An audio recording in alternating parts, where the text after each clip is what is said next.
Am I the a-hole for not letting my ex move in, which could cost her custody? Alternate account, fake names too. So when I-35 male was 22, I got married to Kristen.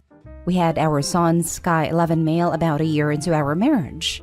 Things were pretty going well, I felt like. I was working, Kristen was staying home with Sky. Things were tight, but I was able to buy us a home and provide a decent life. I was just getting started in IT, so the money was coming. Just had to be patient. Well, I come home one day and half the stuff is gone. So is Sky and Kristen. And a note on the counter. Kristen said that she wasn't happy with our lifestyle. That she wanted something that wasn't mediocre and wanted to live a good life. She had been seeing someone else and was moving in with him, and that I needed to get a lawyer. We go through a nasty divorce and get split custody. So I remarried a few years later to my current wife, Alana. She's amazing and the most supportive person ever. We have one daughter together. I started my own IT consulting business about 5 years ago and it's taken off, giving me, my wife, Sky, and Gwen a nice life. My ex has had a string of boyfriends and hasn't remarried. We don't talk at all besides details about Sky. So I got a call a week ago from Kristen. She was asking for a place to stay for a little bit. Her boyfriend was kicking her out, and she didn't have anywhere else to go. She wasn't going to be able to afford a safe place for her and Sky. She asked if she could live in our guest house until she could find a place to live. I basically told her no, that she didn't deserve my charity after walking out on me a decade ago, that she as a mother needs to clean her crap up and provide for him, and that if she wasn't going to be able to afford a safe place to live, then I want to revisit the custody agreement, because I don't want Sky to move into some sketchy apartment or some sketchy guy. But I told her I'd ask my wife and get back to her. My wife hates Kristen, but said she doesn't want Sky resenting us if something happens to his mom. But she really doesn't want my ex living here either and would prefer to revisit the custody agreement in order to give Sky some more stability. So we thought this is our chance to push for solo custody. My mom wants me to consider the message this sends to our son.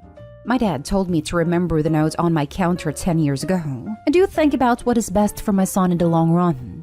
Am I the a-hole? Edit. Because some people have asked, yes, Sky loves his mom. She isn't a bad mom to him. We haven't asked his opinion because we are sure he would want her to move in. Edit. We don't want a temporary agreement because that would lead to more instability for Sky. This would be a final decision. Now for the top comments. This is messy, but I'm going with not stay hall for not allowing your wife to stay with you. She made her bed, and now she has to lie in it. The thing you haven't mentioned is how your son feels about all of this. It's time to have a very frank conversation with him and get his feelings on this matter. Your son should be priority number 1.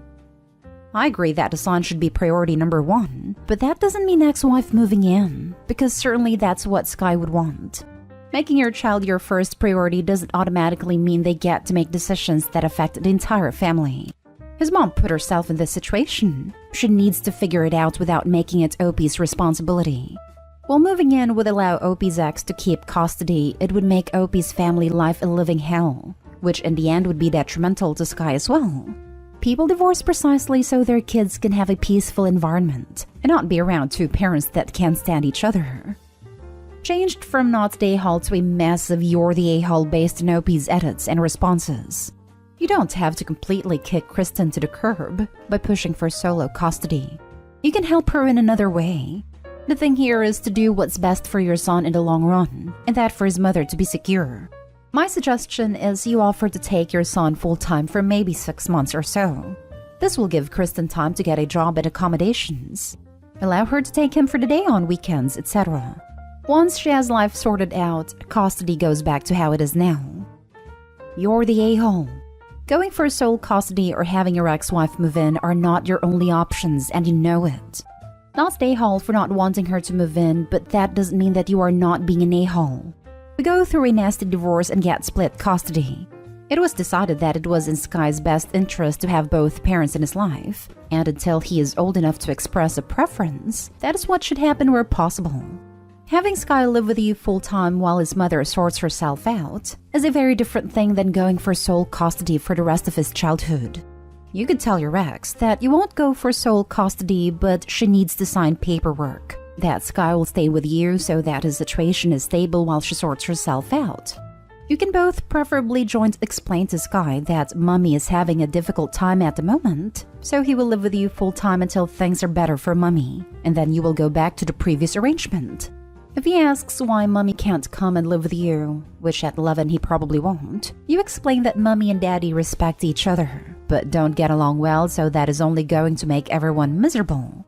The message that sends to your son is that people are responsible for their own actions and the consequences of them, but we don't take advantage of other people's misfortune. Edit. Opie has added this reply showing his motivations are not about his child's best interest, but what appears to be revenge. He replied just now, "No, my ex-wife treats him well. But I'd sooner give money to a slot machine than Kristen. She doesn't get child support, and I wouldn't even pay for a hotel room for her."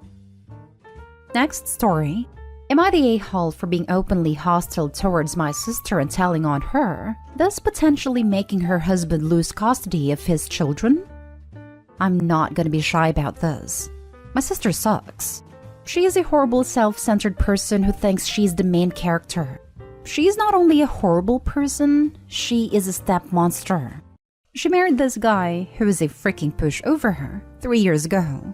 He has 2 children, 10 and 6, and my sister constantly complains about them, saying things like the 6-year-old is gross because he sips too loud or has stained clothing. For the love of God, he is 6. That's what a child is supposed to do. And she is so mean to the 10-year-old girl. She acts straight out jealous of her.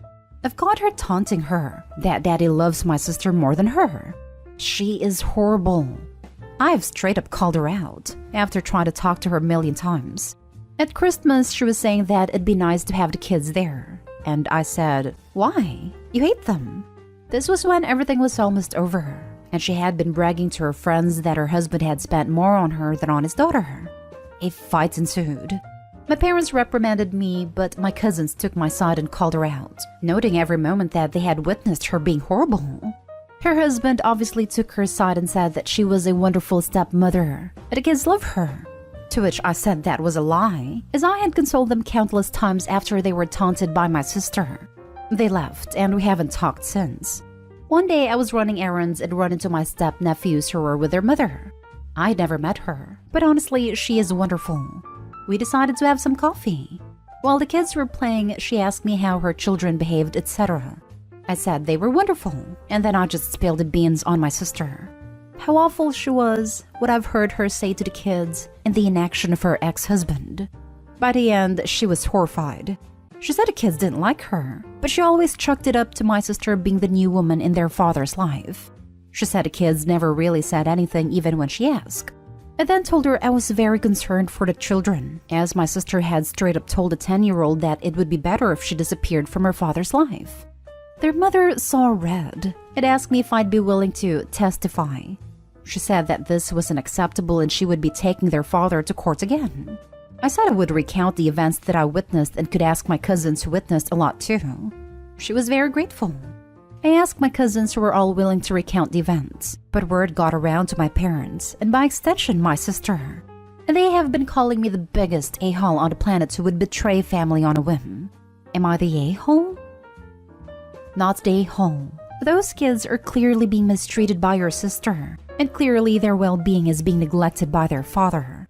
I'm normally not a fan of people injecting themselves into someone else's relationship, but you're looking out for these children and there's nothing at all wrong with that.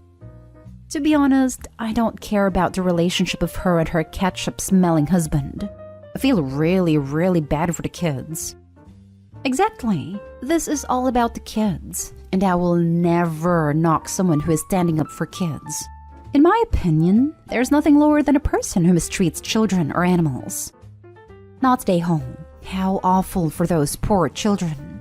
You are absolutely doing the right thing in protecting them from your sister. You should be prepared for your family to take her side though. In my opinion, if your family is willing to side with her, good riddance. Hopefully, you can still have a relationship with the kids and their mother though. Good job. Only my parents. The rest of my family is as fed up with my sister as I am. She is not very popular these days. You're not a-hole. I don't like when people throw around the word narcissist around here, but your sister sounds like one. To be able to criticize children and be jealous of their relationship with their father? To tell them he loves her more than them? My mother is a narcissist. One of my earliest memories is her telling my sister and me, after our father had tucked us in and told us he loved us more than anything, that he didn't mean more than her, that he would always love her more. I'll never forget that confusing moment in my young life. That woman did damage to all of her children, that she'll never take responsibility for, and that we'll be healing from for the rest of our lives. You offer these kids mother assistance to stop that from happening to her babies any longer. You did a hard thing. You will probably catch crap from family, but I think you did the right thing. You know what's funny? She once went to a psychologist who diagnosed her with NPD. She didn't like the diagnosis and went to a behavioral therapist who didn't diagnose her at all. Next story is titled, Am I the a-hole for making my cousin a laughingstock with the pressing of a button? So I have a cousin who's overly entitled. I'm talking the self-proclaimed gem of the family entitled. Never been told no for as long as I've known her. Anyhow, she knew I recently came into some money and figured she deserved a share. She calls my cell and basically demands a share. I laugh and tell her not a chance. I thought that would be the end of it, but no. She goes off on me big time, saying the most ridiculous entitled crap I've personally witnessed. That she'll get her parents to force me to give her money. How she'll get me disowned from our family, etc. But what she didn't know, I have an app on my phone which records all calls. I had some legal issue in the past regarding family, so I decided it's best to always have a recording of calls. The ones that are innocent I always delete. So I send a recording to a tech-savvy friend and ask him to install a small speaker onto a picture frame which is connected to a button. I get a picture of my cousin and place it in the frame. I put it up onto my apartment wall with a button beside it. So now anytime someone wants a laugh, they can just push the button and listen to her 45-second over-entitled outburst. It's kind of become the funniest thing, and every time people come over, they just have to push the button just to get a laugh. Cousin found out about it and basically berated me for making her the laughingstock of the family. Am I the a-hole? Now for the comments. Not the a-hole. That's genius. It belongs in one of the revenge subs. The cousin had it coming. Opie's retaliation could not have been better. Hilarious. Not the a-hole. I think this falls under the play stupid games win stupid prizes category. She at least brought the joy of laughter when guests pressed the button. I wouldn't mind getting a stupid prize if it's at the cousin's expense. Butch didn't know I have an app on my phone which records all calls. I had some legal issue in the past regarding family, so I decided it's best to always have a recording of calls. Not stay home, but you should be really careful about this, because in 11 states it's illegal, and it would be horrible to get arrested for outing your cousin as a greedy a-hole. Last story. Am I the a-hole for refusing to let my girlfriend take my son after his mom begged me to? My ex-wife and I got divorced 3 years ago. One of the reasons is that she was, still is, married to her job and not me. We have 50-50 custody of our 4-year-old son. I met my current girlfriend almost 2 years ago and we're planning on getting engaged on the end of 2022. My girlfriend adores my son and likes to spend time with him. She'd even let my ex drop my son off at our place because of work. She's a nurse. This occurred several times, and although my girlfriend never complained, I just couldn't help feel that my ex was taking advantage of my girlfriend's good nature and basically messing up our custody agreement. The other day, my girlfriend and I were home. My ex-wife called her asking if she could drop my son off for a few hours. My ex-wife was on speaker when she was speaking to my girlfriend on the phone, so I heard from a distance. I took the phone right before my girlfriend could say yes, and firmly told my ex-wife no, and to stop taking advantage of my girlfriend. She kept on about how she needed to cover this emergency shift right then, and couldn't find a replacement on such short notice. I said it wasn't mine and my girlfriend's fault, and that she should be ashamed of herself for using my girlfriend like that. My girlfriend kept staring as my ex said that she wasn't using her since she was my son's future stepmom. I said, well, that doesn't make her your personal babysitter for Pete's sake. But she said it's between her and my girlfriend. My girlfriend told me to let my ex-wife bring my son over, But if I let it happen again, this will set a precedent for my ex-wife to pull similar stunts in the future. My ex-wife begged, but I told her to get a babysitter. She said something about not finding one, but I hung up and handed the phone back to my girlfriend. My girlfriend looked upset with me and said that none of what I did was called for, that I should have let my ex-wife bring my son over. I asked if she was fine with being used as a babysitter, and she said that spending time with my son is not like babysitting. I let her know that always saying yes and not setting boundaries won't do her any good. She got more upset and said that I blew this out of proportion and ruined some great time with my son. She went upstairs and acted hurt by how I handled the situation, though I thought that I was helping her stand up for herself and set boundaries with those who try to take advantage of her. Am I the a-hole? I think there's something wrong. You don't seem to have given any thought to your child's well-being. Won't he be happier with you and girlfriend instead of with a sitter? You don't appear interested in seeing your son. Your ex is a medical professional, and we're in the midst of a pandemic. You seem more interested in exerting control over your ex, girlfriend, and son than actually building relationships. You're the a-hole. What less than full-time parent turns down time with her kid? I assume girlfriend is available, not working at this time, given she was going to say yes.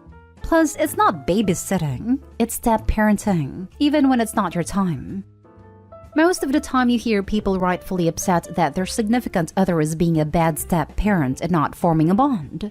I hope he hit the jackpot and has a very nice girlfriend with a kind mothering nature. And he's complaining. You're the a-hole. I'm not sure your ex is married to her job. She's a nurse during a pandemic. And what kind of father refuses to see more of his child? And if you think your ex is married to her job, why did you agree to 50-50 custody? Why didn't you go for full custody and visitations for your ex? You made decisions for your girlfriend that just assumed she didn't know how to stand up for herself. You were rude to your ex and to your girlfriend in just one conversation. I get the feeling that you're going to be single for a long time. Him putting to work in inverted commas is just extra hunted. Does he think a nurse is lying about having a short notice emergency shift during a pandemic where health workers are stretched past all reasonable limits?